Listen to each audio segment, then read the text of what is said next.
আহমেদ কয়েকদিন আগে বলেছেন যে এই যে গণভোট হয়েছে, এই গণভোট একটি অসাংবিধানিক গণভোট, একটি অবৈধ গণভোট।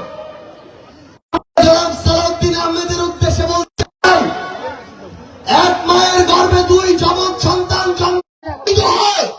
আপনি সালাউদ্দিন আহমেদ, জনাব তারেক রহমান, এমনকি বিএনপির সরকার হচ্ছে অবৈধ সরকার। এই গণভোট যদি অসাংবিধানিক হয়, সালাউদ্দিন আহমেদ অসাংবিধানিক স্বরাষ্ট্রমন্ত্রী। গণভোট যদি অবৈধ হয়, তারেক রহমান অবৈধ প্রধানমন্ত্রী। আমরা স্পষ্ট করে একটি কথা বলতে চাই, আগামীর বাংলাদেশে কাউকে ছেড়ে দেওয়ার রাজনীতি আর আমরা করব না। সম্মানিত জামালপুরবাসী, আওয়ামী লীগের সময়ে এখানে কায়েদে আজমের পর অনেক আজম এসেছে। তারা যদি 10,000 কোটি টাকার কাজ এসেছিল, 5,000 কোটি টাকা লুটপাট করেছে। তারা নদী দখল করে তাদের নামে বিশ্ববিদ্যালয় করেছে। এই জায়গাগুলো দখল করে তাদের বাপদাদার সম্পত্তি তৈরি করেছে। এখন আমাদের সময় এসেছে সেই অভ্যুত্থান পরবর্তী বাংলাদেশে আর যেন নতুন কোন আজম তৈরি না হয়, আর যেন নতুন কোন চাঁদাবাজ তৈরি না হয়, আর যেন নতুন কোন সন্ত্রাস তৈরি না হয়। আমরা আপনাদেরকে কিছু স্পষ্ট কথা বলি, বিএনপি আমাদের সাথে অভ্যুত্থানে ছিল, তারা বিগত 17 বছর নিপীড়িত ছিল। আমরা শুধু সমালোচনা করার জন্য সমালোচনা করতে চাই না, কিন্তু আমরা যখন দেখি খাল খননের নামে খাল থেকে বালি লুটপাট হয়। শিয়া বাটার ও ভিটামিন ই সমৃদ্ধ লিলি বিউটি সোপ, তারুণ্যময় উজ্জ্বল ত্বকের জন্য। মাটি লুটপাট হয়, পানি লুটপাট হয়, পারলে খালটাও লুটপাট হয়ে যায়।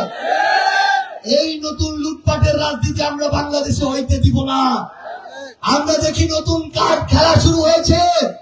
তারেক রহমান ফ্যামিলি কার্ড দেন, কৃষক কার্ড দেন, কার্ড দিতে দিতে এবার সর্বশেষ ইউনিভার্সাল কার্ড দেওয়ার কথা বলেছেন।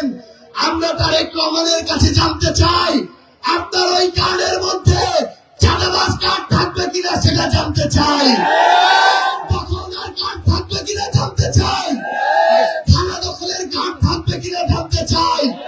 যদি এই কার্ডগুলো ছাত্রদল, যুবদল, বিএনপির মাধ্যমে আগামীতে আমরা দেখি, মনে রাখবেন তারেক রহমান, বাংলাদেশের মানুষ আপনাকে লাল কার্ড দেখাবে। আমরা জনাব তারেক রহমানকে স্পষ্ট করে বলতে চাই, আপনার মুখ দেখে মানুষ ভোট দেয় নাই। মানুষ ভোট দিয়েছে মেজর জিয়ার দিকে তাকিয়ে, মানুষ ভোট দিয়েছে বেগম খালেদা জিয়ার তাকিয়ে, মানুষ ভোট দিয়েছে ধানের শীষের দিকে তাকিয়ে। আপনার বাবা মা দুইজনই গণভোটের রায় বাস্তবায়ন করার চেষ্টা করেছিলেন। আপনি যদি গণভোটের সাথে বিশ্বাসঘাতকতা করেন, জুলাই সনদের সাথে প্রতারণা করেন, বাংলাদেশের মানুষ আগামীতে আপনাদেরকে গাদ্দার হিসেবে অভিহিত করবে। সম্মানিত জামালপুরবাসী, এর আগে শিক্ষা প্রতিষ্ঠানগুলোকে আওয়ামী লীগের নেতাগুলো দখল করেছিল। আমরা নতুন করে দেখছি শিক্ষা প্রতিষ্ঠানের ম্যানেজিং কমিটি থেকে শুরু করে সভাপতি, সেক্রেটারি, বিএনপি নেতারা এমন করে দখল করা শুরু করেছে, ওই শিক্ষা প্রতিষ্ঠানেও তারা সকল প্রকার দখলদারি, ক্ষমতার অপব্যবহার, চাঁদাবাজি শুরু করেছে। আমরা আপনাদেরকে শুধু একটা কথা বলি, একটা শিক্ষা প্রতিষ্ঠান নষ্ট হলে শুধু জামাত, এনসিপির সমর্থকের সন্তানরা নষ্ট হবে না। একটা শিক্ষা প্রতিষ্ঠান নষ্ট হলে বিএনপি যারা করে তাদের সন্তানরা যদি সেখানে পড়ে, তাদের সন্তানের ভবিষ্যৎ নষ্ট হয়ে যাবে। আমরা আজকে দেখি জামালপুরের সদর হাসপাতাল আছে, ডাক্তার নাই, ডাক্তার আছে, নার্স নাই, নার্স আছে, ওষুধ নাই, ওষুধ থাকলে কোনো ম্যানেজমেন্ট নাই। আমরা বিএনপি সরকারকে বলতে চাই, সদর হাসপাতালগুলোকে হাসপাতালে পাঠানোর ব্যবস্থা করেন। সদর হাসপাতালগুলোর যে অবস্থা, এগুলো থাকার চেয়ে না থাকা ভালো। কর্মকর্তা কর্মচারীরা এক একজন জমিদারের মতো আচরণ করে, আমার সাধারণ মানুষ চিকিৎসার জন্য ঘুরতে থাকে। আমরা আপনাদের আহ্বান করব, ভূমি অফিসকে চাঁদাবাজির আরেকটা কারখানা বানানো যাবে না। পুলিশের থানাগুলোকে ক্ষমতার অপব্যবহারের কোন অফিস বানানো যাবে না। আমাদের জামালপুরকে ঐক্যবদ্ধভাবে আমাদের রক্ষা করতে হবে। মনে রাখবেন, প্রশাসনে থাকেন, পুলিশে থাকেন, যে কোনো ক্ষমতাবান বড় জায়গায় থাকেন, একটা কথা মনে রাখবেন, আওয়ামী লীগ ছিল, আওয়ামী লীগ নাই, বিএনপি আজকে আছে, বিএনপি না থাকতে পারে, কিন্তু যদি দালালি করেন, ক্ষমতাবান যারা নেতা তাদের চাটুকার হন, বিবেকবোধ বর্গা দেন, বাংলাদেশের মাটিতে কোনদিন মুখ তুলে টাকাতে পারবেন না। প্রশাসন থেকে পুলিশ, র্যাব থেকে সরকারি আমলা, সকলকে শুধু একটা কথা বলি, বিবেকবোধ একটা আছে।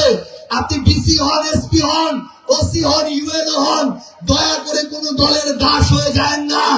আপনি যদি দলের দাস হন, আগামীতে আপনার সন্তানের সামনে, এই সমাজের সামনে, রাষ্ট্রের সামনে কোনদিন মুখ তুলে টাকাতে পারবেন না।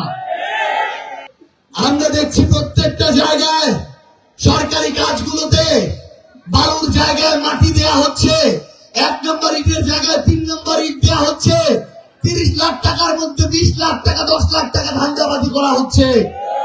এগুলো আমাদেরকে ঐক্যবদ্ধভাবে বন্ধ করতে হবে। আমাদের সন্তানদের জন্য আমরা কর্মসংস্থান চাই, আমরা আমাদের সীমান্তকে রক্ষা করতে চাই, আমরা আমাদের বিদ্যুতের সংকটের শেষ দেখতে চাই। আমরা মিডিয়ার ভাই বোনদেরকে একটা কথা বলি, আপনারা আপনাদের সত্য সংবাদটা পাঠাবেন। মনে রাখবেন, মিডিয়া যদি সমাজের দর্পণ না হতে পারে, তাহলে আগামীর বাংলাদেশে আবার বিপথে যেতে হবে। সেই জায়গাটা আপনাদের রক্ষা করতে হবে। শিয়া বাটার ও ভিটামিন ই সমৃদ্ধ লিলি বিউটি সোপ, তারুণ্যময় উজ্জ্বল ত্বকের জন্য।